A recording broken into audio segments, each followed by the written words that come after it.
It's time for Coffee with the Chicken Ladies, a podcast for people who love chickens. Hey everybody and welcome. It's Chrisie&Holly from Coffee with the Chicken Ladies. We're here and this is episode number 31 of our podcast where we talk about everything chicken, family, fun, and More chickens. More chickens. We drink a ton of coffee. I'm talking a ton. But most importantly, We hug chickens every day. every day and kiss them too, don't forget. We brew coffee from a little coffee house here in Bel Air, Maryland. Holly Ann, what kind of coffee are we brewing today? Breakfast blend. That is yummy. Well, we needed it because it was an early day. It was an early day, so now we're probably on cup 20. Mm-hmm. If you're a fan of delicious coffee, scrumptious scones, and even more, and you're local, head on over to Coffee Coffee. You will not be disappointed. 4th of July week. Yeah. Yep. It's a fun week of the summer. It is fun. It's almost the kickoff for summer. I mean, Memorial Day is, but I feel like 4th of July is even more. Yeah, 4th of July. Everyone has barbecues, watermelon, kiddie pools, big pools, sprinklers, corn on the cob. Yeah, I really love all the picnics and the barbecues because I love all the fresh produce from summer. Oh, yeah, definitely. Mm-hmm. And last year was so different. You know, we had a little pod with our neighbors, so we made it as fun as we could. We had a fun time, but this year it just feels like so much more normal. Yeah, it does. Mm-hmm. Everything's starting to feel a bit more normal now. Yeah, and we're all getting vaccinated, so we're good. Mm-hmm. So, yeah, it's a fun week. I'm looking forward to some cookout food. Yeah, well, you know, in the Cosmala household, we are breaking out the best veggie burgers. The Impossible Burger. They're delicious on grill. I love Impossible Burgers. I do too. Joe had one the other day and he was like, this is a great burger. It is. I mean, it doesn't taste like meat, and that's okay. It's just delicious on its own. It is. It's not the healthiest of veggie burgers. No, but that's why you only have it on 4th of July. Exactly. With a fresh slice of delicious tomato. Yeah. Yeah, it's great. Definitely. And maybe a little rosé. Yeah. Sparkling rosé. We have our plan made. Instead of coffee, we will be sipping wine. Yes. So this is our really fun 4th of July episode that we've been planning for a while. So we have two very special guests, and we're going to be talking about one of our favorite places in the world. Mount Vernon. George Washington's Mount Vernon estate. Yeah. Yeah, everyone has seen us on Instagram and know that we've been there multiple times. It is one of my favorite spots. It's beautiful. It's a working farm. Yes. And it's historically correct, as it were in the day of George Washington. It's really fascinating. One of the times we visited there this spring, there was a craftsman hand-splitting wood to use on the estate, wooden shingles. Yeah. And it was fascinating to watch. Yeah, and sometimes if you really look closely, you can see George and Martha walking around. Yes, we've chatted with George before. Yes, we have. Yes, we have. So before we start into our 4th of July extravaganza, we wanted to take just a minute to ask everyone a favor. If you listen to us on Apple Podcast and you're really happy with the show and you're enjoying it and having a great time, we would so appreciate if you would go on over and give us a written review. It helps us immensely. Our other favor is if you would like to become a patron of the show, please visit our Patreon page. It's so much fun. Link is in the show notes. We have different levels for monthly subscription and different benefits. One of them includes a happy hour Chicken Lady Zoom call. Yes, once a month, a happy hour with us. Really are a lot of fun. And one other order of business, we're lucky enough to have a guest from the Livestock Conservancy with us this month. And we are members of the Livestock Conservancy, and we ask that any of you who are interested in or care about genetic diversity and rare breeds, go join. Yes, it's a very, very good organization. They do amazingly good work. Yeah. They're very important, and any support you could give them is greatly appreciated. Exactly. For sure. Before we move on, I think that even though it's 4th of July, we should still go across the pond. I think enough time has passed.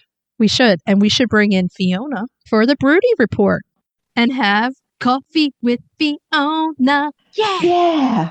How are you doing today, Fiona? I'm doing really, really well. The chicks are happy. The sun is shining. The world is all good. Yay! Yay! The chick videos are beyond cute. Oh my goodness. Cinnamon with all those babies. And then you see the little leg bars in there. Yeah. It's the cutest thing.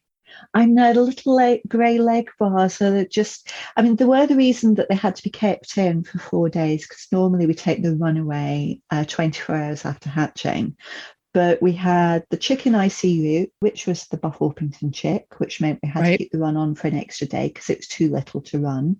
And then, of course, we had the 4 cream leg bars that were adopted from Halumi's set. Yes. And they were 2 days younger as well. So we had to keep the run on for another 2 days. So they were big enough to follow Cinnamon.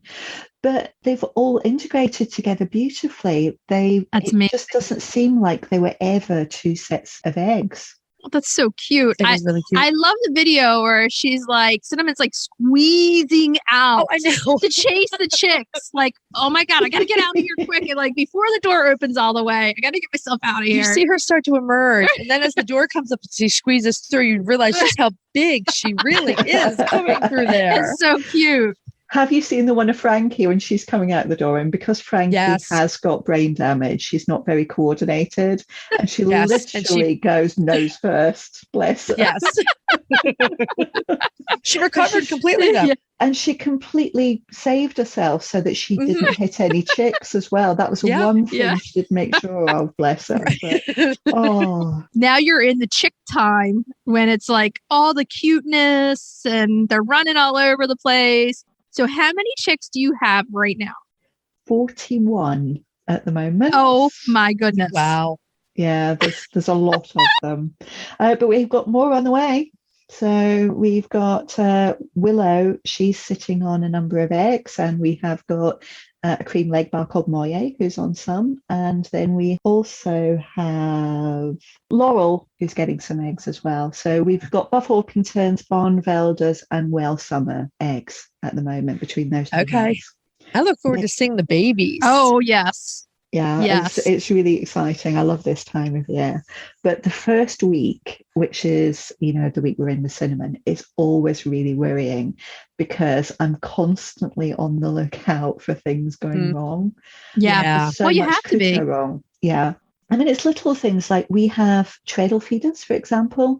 And of course, they're set up for an adult to stand on the treadle and open the lid up. Now, you can't have any type of movement with something heavy like a metal treadle feeder. So we have to, every morning, we have to open it up completely. So it is entirely propped open. And then obviously when the chicks are all in bed at night, we close them up so that it doesn't encourage rodents or anything like that. Yeah. That's just prevention from, like preventing an emergency from happening. What if that comes down on a chick gets under it?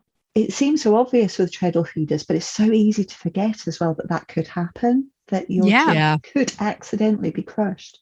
I know. It's just one of those things. Like you have to think about every aspect of where these little tiny chicks can get into to try to keep it from happening. Yeah. Prevention. We have to block up underneath the coops as well, because all of our brood coops are low to the ground, but they all have a small space underneath them.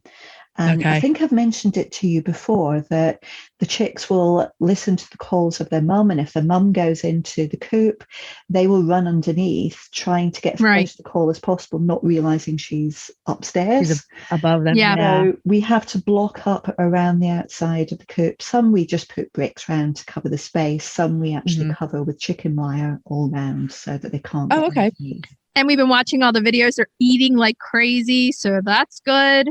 Everybody looks like they're good. How much food can these chicks eat? I mean, it's phenomenal. I mean, to be fair, there's a lot of poop involved. And you know me, I always talk about poop.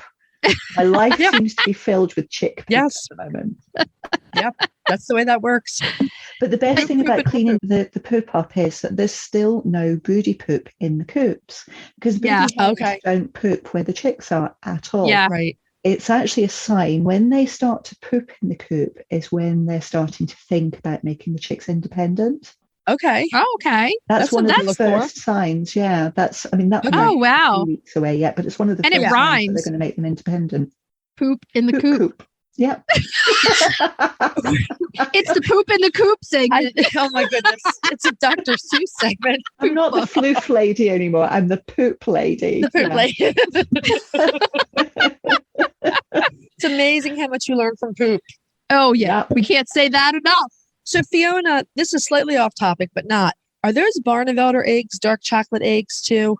Yes, they are. They are. Nice. Yeah, they're lovely. What's interesting is I thought the Welsummer eggs would be lighter than the Barnevelders, but the Barnevelder eggs are actually lighter than the Welsummer's. Wow. Really? Which shocked me. That's amazing. Yeah, I thought it was the other way around as well. Interesting. Yeah. Are the Welsummer eggs speckled too? Are they dark and speckled or just dark? They're a little bit of speckling, but because the eggs are so dark, I mean, it may be that particular breeder. The eggs are so dark, it's actually very difficult to see the speckling. Oh, wow. Huh, it may just be that they're very young hens, because obviously they get lighter as they get older. Sure. Yeah. It may be that the Barnevelder hens are a lot older and the Welsummer hens are a lot younger. That could be. That would make sense. So the chicks are out. They're out of the run. And we're looking at the integration with the flock, and we've got lots and lots of space. So this has really, really helped us. When the run comes away, lots of people worry that their other hens will attack the chicks. That's not our experience with lots of space. Our experience actually is that there's pecking order arguments between the hens because the brood hens are coming back into the flock with the other hens. Right. But the flock hens don't really notice the chicks. It's quite bizarre. Right. They look at them a little bit curiously, but they don't do anything about attacking them or giving them any hassle. Okay. Well, it's something to think about that basically anybody who has a broody hen, this is a reintegration from the broody hen to going back into the flock. They've been out for a while. Right. So it's going to take some time and patience, just like with any integration between the chickens, to get these two chickens to be like, oh, we're friends again. Hey, where have you been? I haven't seen you in forever. So, just thinking about those things makes it easier. Supervise them. If you're going into a small space, do it supervised, small amounts of time at a time.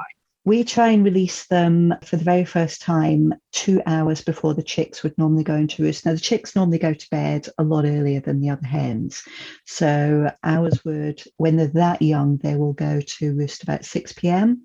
So we, for the very first day, take the run away, say about 4 p.m. and let them out. Right. And then there's only a small amount of time. It's easier to get them back into the coop if there's any problems and segregate them again. But to be honest, we've yet to experience any problems. I got a great bit of footage this time of Wilcox, one of our cream leg bars, having a little bit of a spat with Cinnamon when she first came out. But it lasted all of 20 seconds and then it was over. That was it, done. Cinnamon was like, I am in control. Yeah, exactly. But she is very high in the pecking order, isn't she normally, Cinnamon? She was number 2 to Gannet. Gannet was my pet, who was very elderly. She was over 8 years old. We lost her about 3 weeks ago now.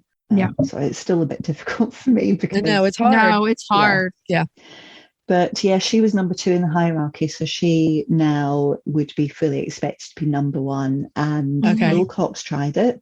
Wilcox failed after 20 seconds, and no one else has tried at all.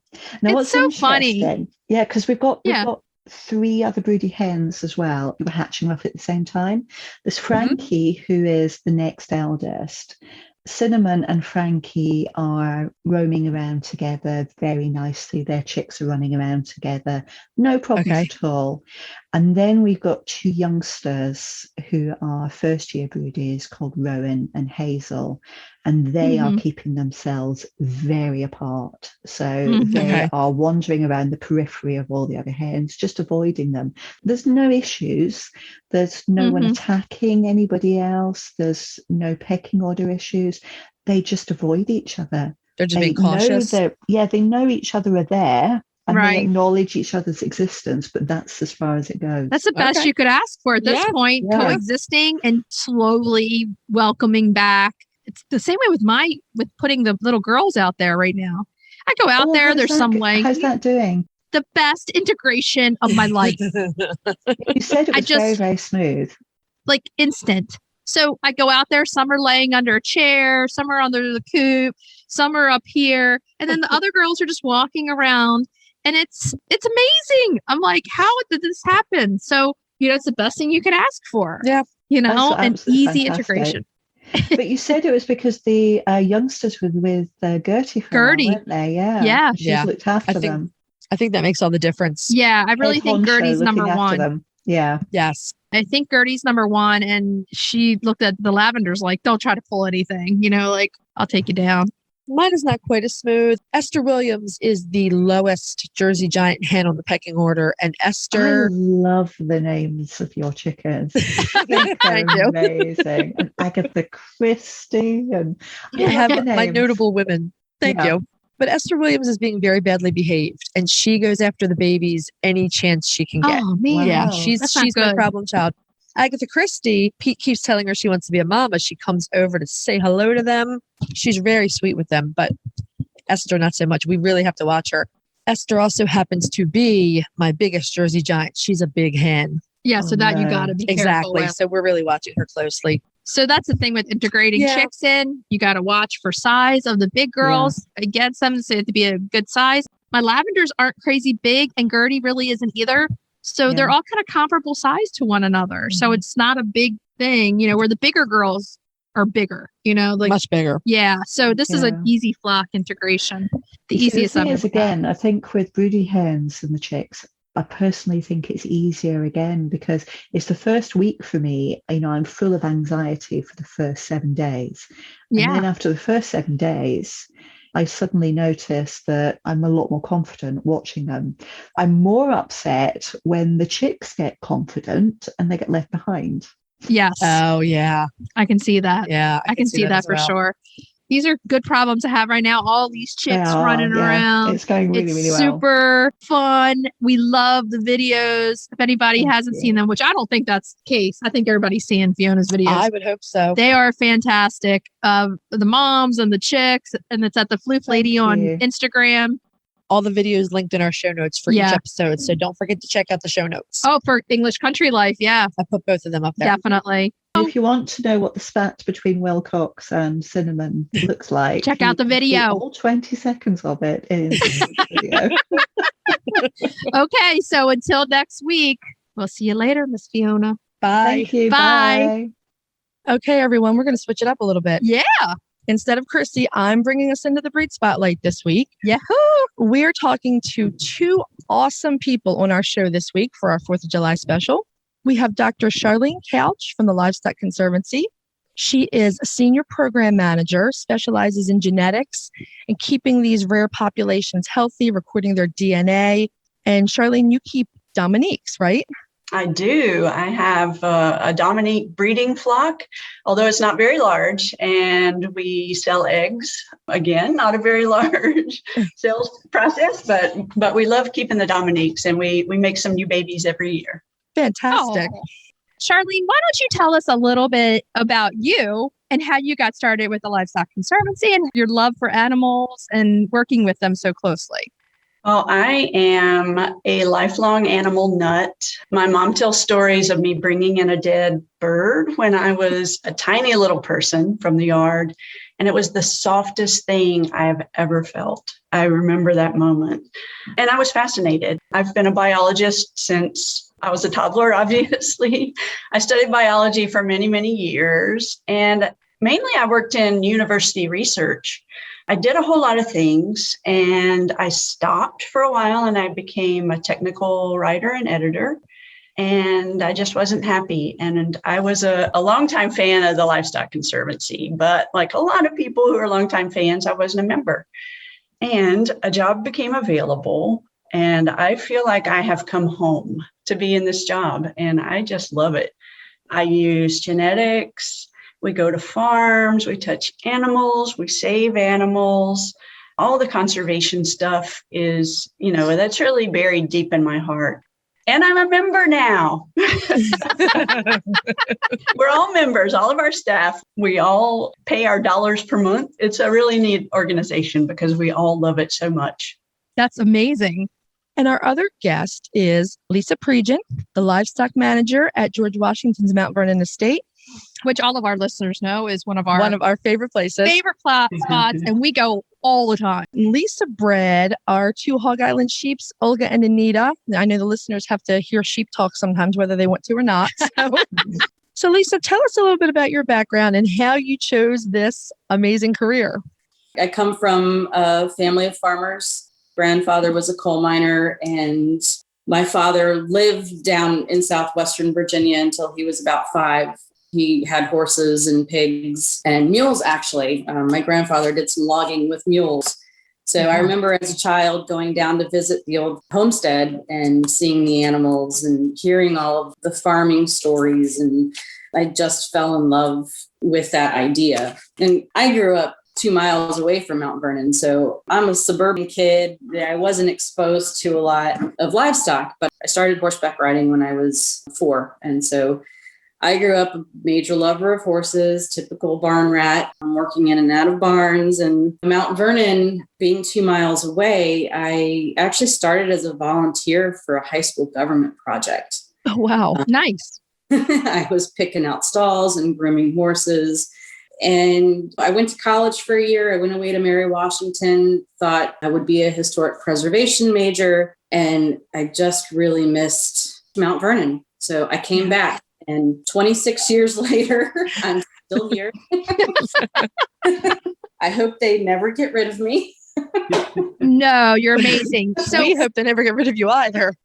So our breed spotlight, as I said, we're going to switch it up a little bit this week. We're not going to do one particular breed. What we're going to do is a colonial chicken spotlight. Right. So we're going to look at those chickens that would have been in the time of colonial days, since 4th of July is coming right now. Right. Colonial America, early America. So after Independence Day, the chickens kind of straddle that time period. And everyone's wondering all these different things about the colonial times and chickens during those times.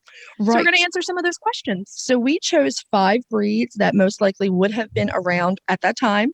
Well, we know for sure that Dominique was. They arrived in the U.S. via what was called then the island of Hispaniola, which is now modern-day Haiti. Hence the name Dominique, Dominican.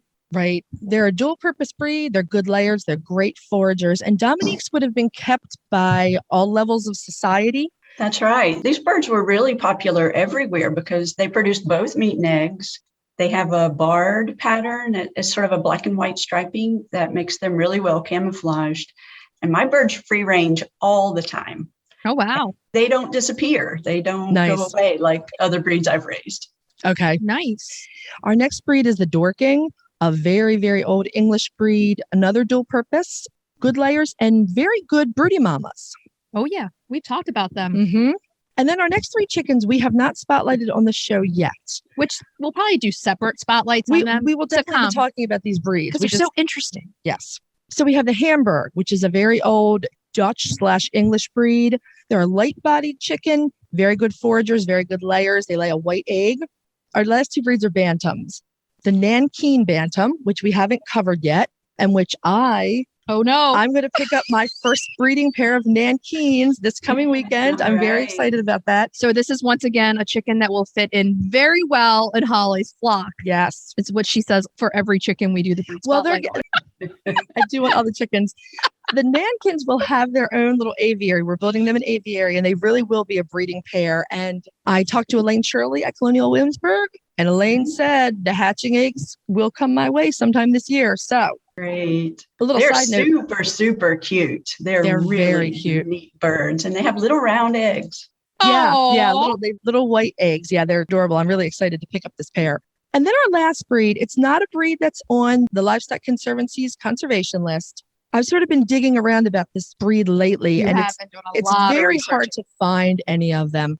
It's the Pinscher. The Pinscher's an American breed. What I've gathered about them is that they were probably developed in the U.S. from some Dutch breeds. There seems to be a very serious lack of any genetic diversity when it comes to the Pinscher. And Charlene, I'm assuming that's the reason they're not on the conservation list. There are not enough populations to make a real breed study with. Am I correct about that?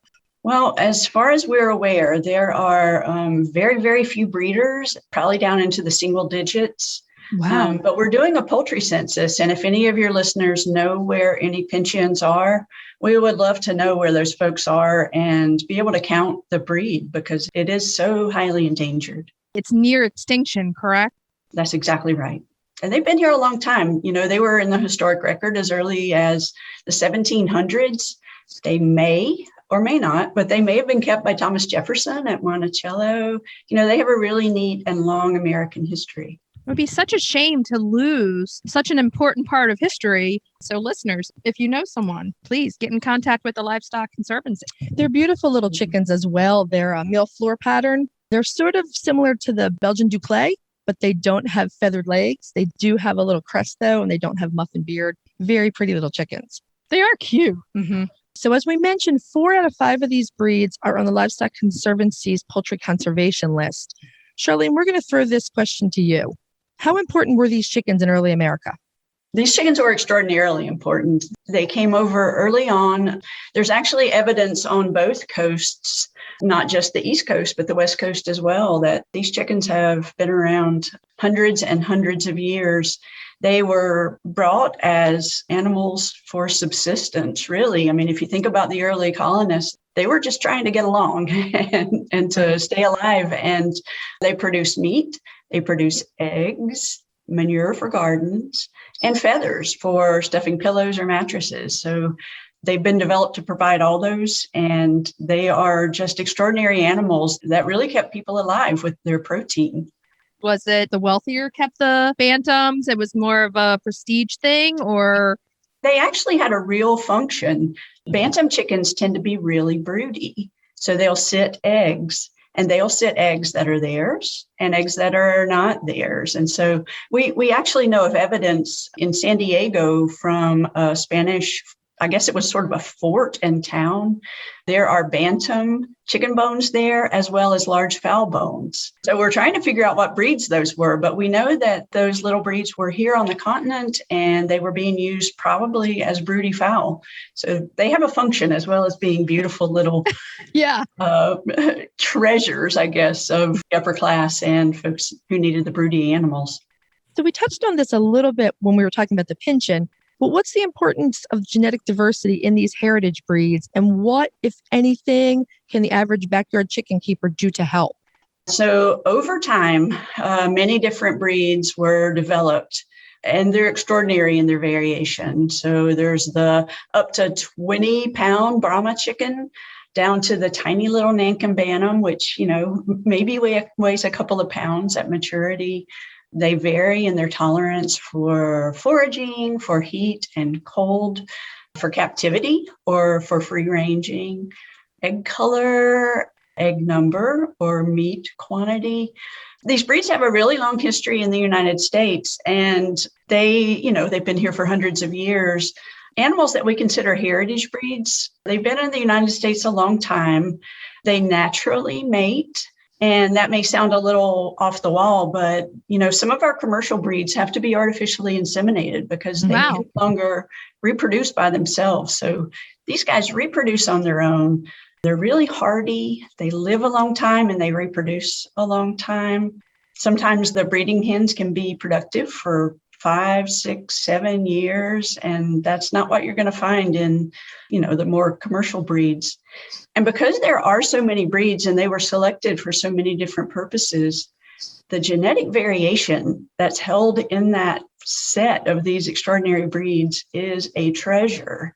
Because, not to deride modern agriculture, but, commercial ag depends on just a few breeds because they are very productive. And they've been just finely honed to make a lot of eggs or meat, and they are very standard in what they make. It's very reproducible. You see the same thing every time because when we go shopping, we don't want big and small and short and round. We want a consistent product. So these heritage breeds may actually hold genetics that could rescue populations of commercial breeds should there be a disease outbreak. Should our tastes change to want more flavorful, darker meats or the richer, dark yellow and orange yolked eggs? So we feel like they're sort of genetic treasures that if we don't hang on to them, they can't be recreated. You can make a chicken that looks like a Dominique, for example, but you can't make a Dominique genetically again. So we're in danger of losing that kind of diversity right now. There's something to say about just the standard heritage breeds chicken. I feel like the heritage breeds are a much better bet than commercial or industrialized breeds anyway. They are hardier. They fit into a small farm or even a backyard farm flock a lot better. Things like foraging ability that you still see so much in these older breeds. I mean, when you think about the fact that the English arrived at Jamestown in 1607, and if you go through John Smith's journals, which I have done, She has. He talks about all the livestock that were put on Hog Island. And he does mention the chickens specifically. So Chrissy and I will occasionally have these fantasy conversations where we're like, what chickens did they bring over on those first ships? Yes. What were they? And the Dominique makes perfect sense because all the historical records say that they stopped through the Caribbean. Ships stopped at Hispaniola, which again, modern day Haiti, and picked up livestock there. It cut down on livestock mortality because the ship journey was shorter. Which also would have been a warmer climate, more of a jungle fowl kind of climate. Right. So a lot of people say that the Barred Rock or the Plymouth Rock was the first chicken here and it came on the Mayflower. But that's not true. On the Mayflower, there were no chickens, but there were 2 dogs. Right. But not to say that there weren't chickens here beforehand. Right. So there would have been chickens definitely at Jamestown settlement and also in the New Netherlands, which is New York. Right. In 1609, the Dutch arrived and they would have brought their chickens with them. Perhaps the Hamburgs, perhaps Pinchins. Right. A breed like that. Perhaps Nankins. They're known to be the oldest Bantam breed around, and they came from England, where they're known to have existed in the early 1500s. Wow. I'm so excited to get my first breeding pair of them. I generally have not had the time or the space to do any breeding. And every time I bring the subject up, my husband's like, we don't really have the space for that. And I said, these chickens are like 2 pounds. There you go. We can breed chickens that are 2 pounds. We have space for that. So one of the questions that you guys asked me that I failed to answer is how sort of the average person who keeps chickens in their backyards like I do, how we can contribute to the conservation of the breeds. And you know what? Just by going to your hatchery, buying breeds that are endangered or are listed on the conservation priority list from the Livestock Conservancy, you are creating a market for a farmer or a producer who produces these breeds. And so the bigger the market, the more the animals, the less endangered they become. So even a backyard person, a homesteading person, you get great breeds, you get great productivity, and you're saving a breed. Yeah, you're preserving it. I mean, you're doing your part. All the small backyard farmers, we're doing all of our part with keeping everything going. People wouldn't be breeding them if people didn't want them. So think about it that way.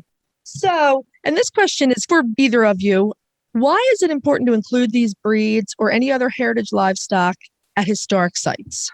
So these living history farms, a lot of them do keep breeds that were present in the time of the formation of our country. And they bring attention to those breeds because not everybody knows about them. These are breeds that have been here a really long time. They really represent our national heritage. And to know about these breeds and to experience them in person really opens our eyes to what's out there and who we are. It's so true. I feel like with our podcast, with our breed spotlight every week, so many people are coming back to us and saying, we didn't even know that breed existed. We didn't know anything about that breed. Now we're going to get that breed. And I think it's just awareness. What's more cool, but to go back in time for a little while, like at Mount Vernon, you feel like you're back in time, seeing how things were then. Most beautiful sight on the Potomac, and then all the animals. It's amazing. Yeah, it is. And, you know, Mount Vernon, we're 18 miles south of DC, maybe. So we're kind of right smack in the middle of the suburbs. And having from March through June is when we see a lot of our school groups come through. And a lot of these children have never seen a live pig before. They've never seen a team of oxen, you know, working in a field, never touched a horse. So being able to expose city kids to farm life and how Washington kind of did 18th century agriculture, a major role that the enslaved community played on the estate and their handling of livestock and things like that. So these heritage breeds definitely help bring history alive and hopefully make it a little bit more fun for kids to learn. Education, number one, and fun. Putting them both together really just puts a fire under kids, my own. And they're asking, are we going back to Mount Vernon next week? Are we doing this? They want to keep coming back. And it's like, sure, it's an 1.5 hour ride for us from where we are, but that's nothing. I'm like, get in the car, we'll go. You get to look around for a while. And They ask so many questions. Like when we went with Ella, my 11-year-old, Holly, I was answering everything for her. What I could answer. I'm going to circle us back around to the Dominique for a moment, because I think they're a very special breed, and I think they played such an enormous role in early America. And this pulls in Mount Vernon a little bit. When we visited Mount Vernon, we saw that there's recently been a chicken coop that was rebuilt, and it's down near a cabin that belonged to enslaved people on the estate. And being a historian, I tend to want everything, even if I already know it, I want to see it verified in print. And I knew that historically enslaved people did keep Dominiques. And so I went digging, and I found a couple of oral history projects where I found mention of relatives of enslaved people saying that, my grandparents talked about their Dominiques. But then I found my print source. There's a cookbook that was published recently by a chef where he was saying his own grandparents talked about keeping Dominiques. His own grandparents were the descendants of enslaved people in the Chesapeake region, and they definitely kept Dominiques. So Lisa, we'll throw this to you. You had mentioned Dominiques as one of the breeds you're probably going to have on the estate. Are they going to go into that very cool rebuilt chicken coop? Yes, that coop is located next to the slave cabin down at the Pioneer Farm site that would have housed an enslaved family. They were allowed to raise chickens. There's a small little garden there that enslaved families were allowed to keep small gardens as well. So the Dominiques will probably end up going in that pen. We think they're a little more accurate to that area on the estate, as well as being, just striking and friendly birds. We would love to have them down there. That kind of brings us to a question. On historic farming, how do you balance historical accuracy with the safety of the chickens and the livestock? It's a delicate balance of maintaining the historical accuracy with modern safety measures. So a lot of our coops are fairly historically accurate. We've done a lot of research as far as the types of fencing that were used. We demonstrate 2 types of fencing. There's a paling fence, which has the spikes, they're boards, and then they have the spikes at the top. And then the wattle fencing, which is what you saw down at the slave cabin at the farm site. And that's just taking saplings and you weave it through some posts. And that's probably what would have been down on the farm in the backyards of the enslaved community. Now, we do have a lot of predators on the estate. We have birds of prey, we have foxes and coyotes and raccoons. So trying to keep the birds safe, we do line the chicken coops with chicken wire. And a lot of the times we'll throw a fishing net over top of the coops to protect them from the hawks. So, we don't think that's probably historically accurate, but most people understand that work here or that visit, the safety and health of the animals is priority. So that was the main thing I was seeing is the roofing. These days, we always try to put a roof over the runs to stop predators. And I didn't see those. That was the main reason. They are still a work in progress. We're hoping to have them done probably within the next month or 2. They'll be all secured and ready for birds soon. That's great. Take us for a little look into the day of work at Mount Vernon. What do you do there? Working with animals, there's a lot of routine, but it can be pretty exciting. There's a lot of things that are different about each day.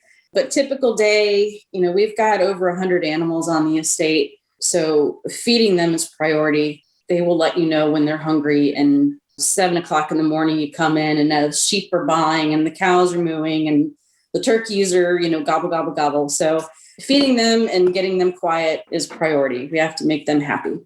After feeding, that usually takes us about an hour. Our livestock handlers, they're the ones that do most of the costumed interpretation. They will get the animals ready to go out and speak with the public about 18th century farming techniques. So they get in costume. Interpretation can range from plowing and harrowing with a team of Patrons that we have. We've got a little halflinger pony that does some cultivating. If it's May, we're shearing sheep. If, we're kind of doing it all. We've got a little team of milking Devon oxen that are in training. So they're usually out on a daily basis, pulling carts and things like that. So we are in costume mostly from March through November interpreting. And then, the other staff, the ones that stay behind the scenes, they're bush hogging, they're medicating animals, cleaning pens, fence repair. typical farm maintenance. Towards the end of the day, we do our PM feeding and get everybody tucked in for the night and go home. Do you have a veterinary staff on board? We do have a local vet that we work very closely with. They're about 45 minutes away. They do large animal and small animal as well. But most of us, I have a background in veterinary medicine. I worked in and out of animal hospitals for about 6 years. We do have a licensed vet tech on staff. Most everybody, we try to do as much in-house as possible. We just had a brand new livestock facility built. It was finished in 2019. And it's gorgeous. Gorgeous. We had the luxury of going through it, a tour, and let me tell you, we were the last ones in there. It is definitely an upgrade from what we had. But yeah, with the addition of the new barn, we had a medical room put in. So we've got microscope and we have IV stand if we need to give anybody sub-Q fluids. So we try to run our own fecals and do as much in-house as we possibly can. But our vet's fantastic. With my vet tech background, I saw the medical room and I was zoning in. I'm like, oh, they're floating stool samples in here. I know it. Yeah, that's the young lady that's on staff that is licensed vet tech. If we can't find her, we know where she is. She's in that room. Oh, yeah. I was like, yes, nice. So we talked about getting Dominiques for the estate. Are there any other chicken breeds that you're considering? Yes. In the past, we've had quite a few birds on the property in the past, and just, up until recently with needing to restore our chicken coops, the bird population's kind of dwindled. We've had Dominiques, we've had the silver spangled Hamburgs, we've had the silver Dorkings. I did get some Nankin Bantams. We were looking at breeding, maybe hopefully breeding some Nankins. Unfortunately, the chicks I got, all 3 were roosters. Oh, boy. That didn't quite pan out, but I actually spoke with Elaine back in May about getting some Nankins as well. So we're really hoping to add them to the property. That's exciting. That means we can trade roosters at some point down the road. Yes. Yay. That's perfect. And Charlene was saying that the Nankins were very important as one of the biggest broody hens. They're little. No, because all mine were roosters. If they're little, how many eggs could they sit on? They're so little. Charlene can correct me if I'm wrong about this. I think they were often used to hatch other birds, like the gentlemen would hatch their pheasants with the Nankin hens. Mm-hmm. That's right. They don't care. If they were sitting on a standard egg, I mean, I guess it would depend on the breed. They could, cover 2 or 3 Buff Orpington eggs if they do, maybe.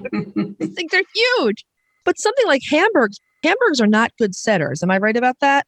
They don't usually go broody. So a Nankin hen on Hamburg eggs would probably be a great way to work that out.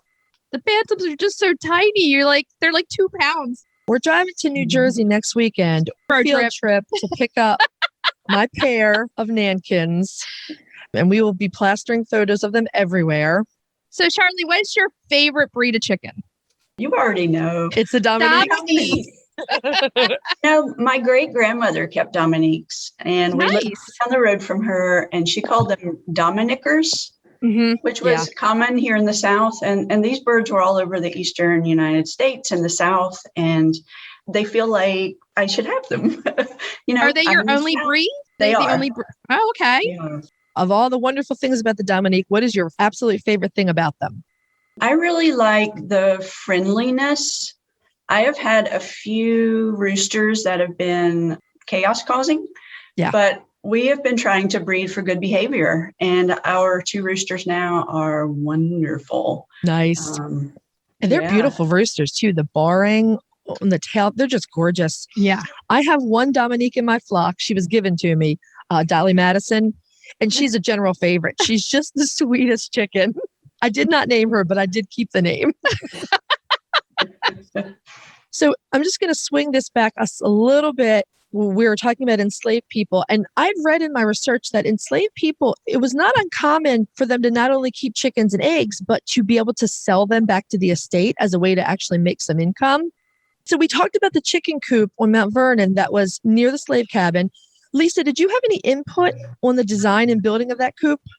We do have a little bit of input, mainly about the size of the coop and the size of the yard that's needed, depending, how many birds you're going to house, what kind of birds.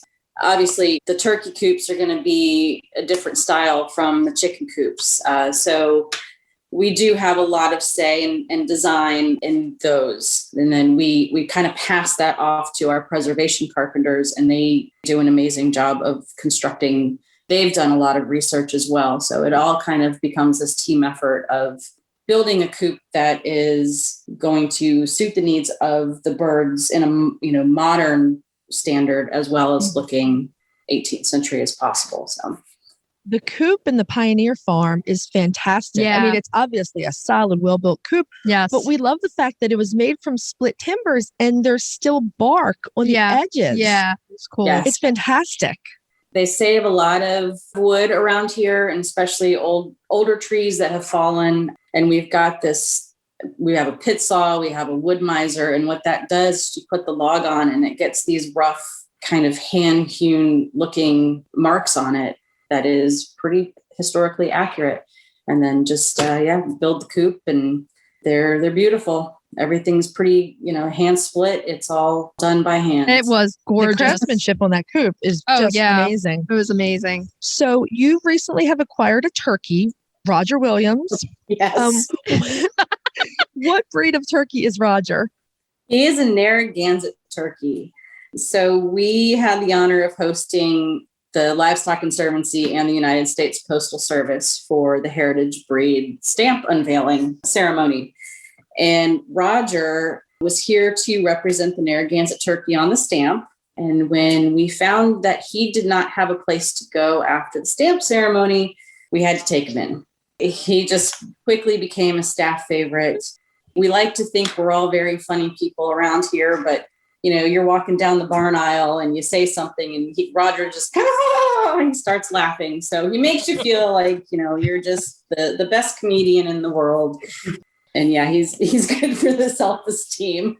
Yeah, when we met him that day, he actually startled us. We're sitting there talking to him, like videotaping, and then we start to walk away and he goes, "Rah, rah, rah." We're like, what the heck? We really like Roger. And then he was in his cage and it said flight risk, I guess. We were like, he's a flight risk. He's going to try to fly the coop. We were warned that he was a flight risk. So we've actually got him back at our modern livestock facility, and we took this fish net, and our stalls are 14 foot by 14 foot. So we hung fish net up over top of the stall so that he would not fly away. And he's in there we've got two little rescue bantam chickens. And so he's living with the two chickens right now just to keep him company. But he stayed in. He hasn't figured out how to get out. And you're going to get some girlfriends for Roger, so he'll have more company.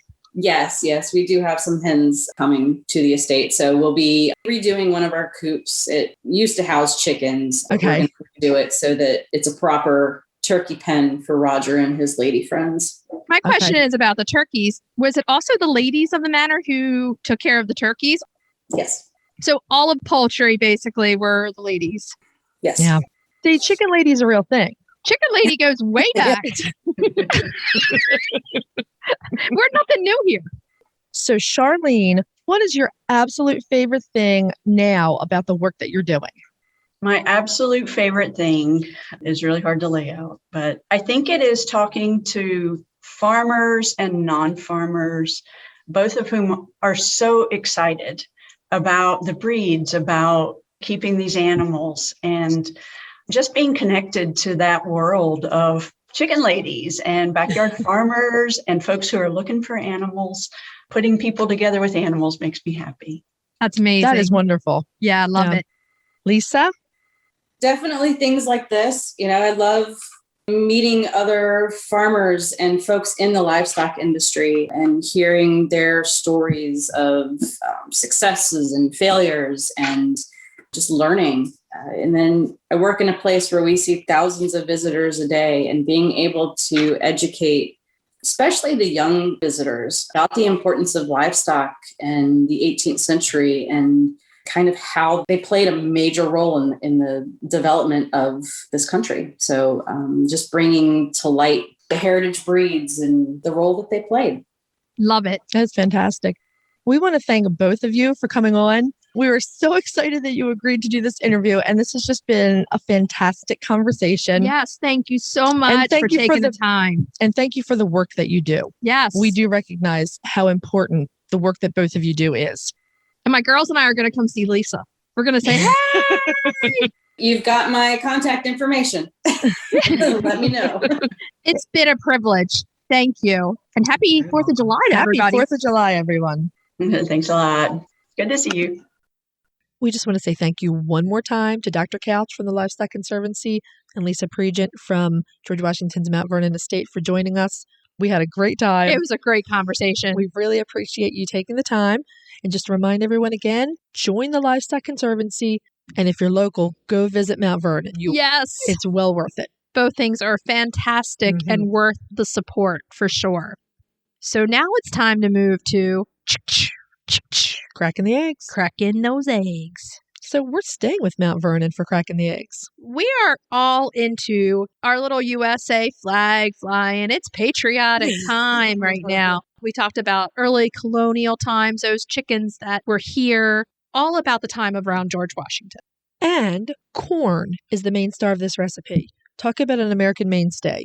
Corn was a very important part of the diet in early America, colonial America. When they came over, that was one of the only things. Right. This recipe is inspired by the book Dining with the Washingtons. Corn is the star. Yes. Martha came to George Washington's Mount Vernon, and she brought in a couple of her own things. And we learned about Martha is that she liked to cook. Yeah, she was really interested in cooking. She was well known for her recipes. And through all of this, we've learned that the ladies of the time took care of all the poultry. That's right. And her gardens. Yes. And everything else. So we thought, why not put a little bit of a spotlight on Martha and her recipe? So we went with this corn fritter recipe. And the stars of the corn fritter recipe are corn. Yes. And eggs. Ideally, this recipe would be made with corn that was cut fresh off the cob. How else would you do it? Right. Seriously. But even though it's not quite corn season yet, we went with it. You can use frozen or canned if that's all you have. It's still going to be really good. We can get corn around here. It's just not at its sweetest peak until the end of July in the Mid-Atlantic. What's the saying? The sweet corn is knee-high by the 4th of July. Right. So it's not until a little later in the season that we actually get the good stuff around here. Yeah. My mom always froze it, so we would often have it available year-round. That's a way to go. In the freezer, yeah. Oh, yeah. So again, you can use fresh or canned if that's all you have. You need 3 eggs. Yes. And flour. Gluten-free flour works perfectly. You need half and half or oat creamer. I used oat creamer. Corn, of course, and a little bit of oil for frying. Right. It's a shallow fry. It's not a deep fry. Right. And you can also include some add-ins. Chives are really nice. Oh, yeah. Cheese, a little Old Bay. Yes. If you want. We haven't tested it, but my theory is that this should also bake okay. Oh, I'm sure. So we've only tested it as fry, but I think it would bake just fine if you want to cut down on some of the calories. Oh, yeah, I'm sure. And don't want to stand in front of a hot stove. The Old Bay would make it really good for us. It would. We're in Maryland, so it's all about Old Bay. We put Old Bay on our corn on the cob before we grill it. When I tested this recipe, I used freshly snipped chives from my herb garden. Right. And I used some fake cheddar cheese. Right. And it was really delicious that way, too. Yeah. Oh, for sure. So Martha's version isn't seasoned with anything but salt. Back in the colonial times, you didn't really get extravagant. And the taste of the corn shines through that way as well. I have found with recipes that I like, sometimes I like the simpler, the better. When you start to add in 10 different seasonings, it takes away from the original flavor that you actually wanted. I agree. You really need to balance it and be careful that you're not clouding the good flavors. Because the corn itself is sweet and savory all in one. And if you have rich, delicious eggs from your and cream, your own flock, right? Or oat creamer, those flavors together are going to mix perfectly and it's going to be delicious. So as I was researching various ways to make corn fritters before I developed my own recipe, the interesting thing that I came across is that some are sweet and some are savory. Yeah. Corn is kind of one of those things in the middle. It sometimes is sweet. Right. And sometimes it's a little less sweet and more savory. Yeah. Yeah. But when you season it, it takes on what you season it with. It does. So we went with savory and it was delicious. And I served it on salad greens because that's my quick and easy go-to. Oh, yeah. It was perfect that way. It was delicious for a light lunch. Yeah. I might have had a crisp white wine with it. It was delicious. I'm not entirely sure how Martha would have served this. In just a moment, when we move on to our next segment, we'll explore that a little bit.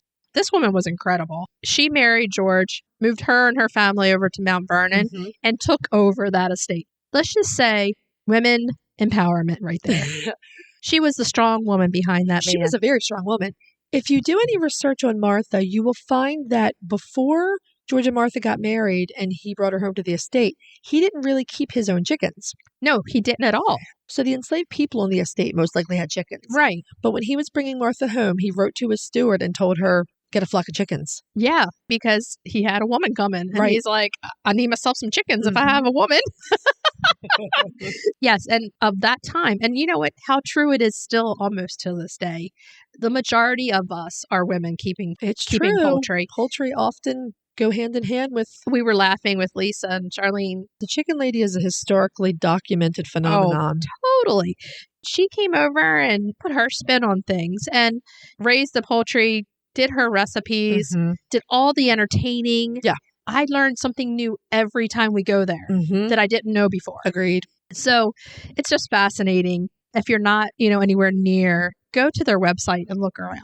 Yeah, a lot of people are always really interested in the way entertaining works in the White House now. Yeah. Well, this would have been the original entertaining by the first president and first lady. When you walk through the mansion, it is a special feeling that you get when you're in there. It's a mansion, but it's not obscenely huge. No. So, I mean, it's small, actually. It really is. And it's just very interesting. For sure. And if you do go there, make sure you stop and take the time to look at all the animals. It's a working historical farm, and they try to make everything as if it were back in that day. Right. So we're moving into our next segment. Retail therapy. Retail therapy. Yeah.